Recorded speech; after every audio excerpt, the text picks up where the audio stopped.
La cour d'assises de Tours ne rendra pas de verdict jusqu'au 16 octobre. Le tribunal s'est transformé en plateau de cinéma. La majorité des personnes qui franchissent la porte d'entrée sont figurants. Ils sont une centaine, tous viennent de la région et beaucoup ont suivi le procès de Véronique Courgeot. Par ici ceux qui ont joué, par ici ceux qui n'ont pas joué.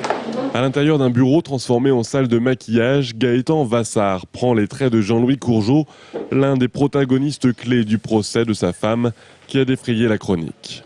Il y a un sentiment d'utilité publique, peut-être le fait de se dire que c'est un sujet dont on parle peu et que c'est l'occasion de le faire entendre, pour qu'on ait une vraie compréhension de la globalité et pas seulement du fait divers qui est celui de la première impression, quoi. Ce deuxième bébé a subi un écrasement facial qui a provoqué l'effondrement des sinus. À la réalisation du film, Jean-Xavier de Lestrade, oscarisé en 2001 pour un autre documentaire dans l'univers judiciaire américain, Un coupable idéal. L'homme est réputé pour son goût de la vérité. D'ailleurs, il a assisté aux 2 semaines de procès avec une équipe de sténographes qui ont repris mot pour mot l'ensemble des prises de parole.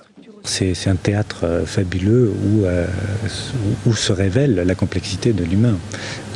C'est ça qui est attirant. Si on fréquente les cours d'assises, on peut être frappé parce que il y a une charge émotionnelle, une intensité émotionnelle assez exceptionnelle. C'est dans le box des accusés que l'émotion a été la plus forte. Mais de tout le procès, pas une seule photo n'a pu être prise de Véronique Courgeot.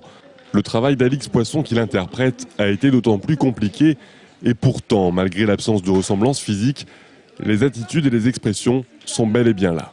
On ne peut pas être aussi fort que la réalité, jamais. Je veux dire, il y a un truc où, oui, quand même, elle vous dépasse toujours. On sera peut-être plus émouvant à des moments, 10 fois moins à d'autres, mais voilà, donc ça reste un rôle quand même.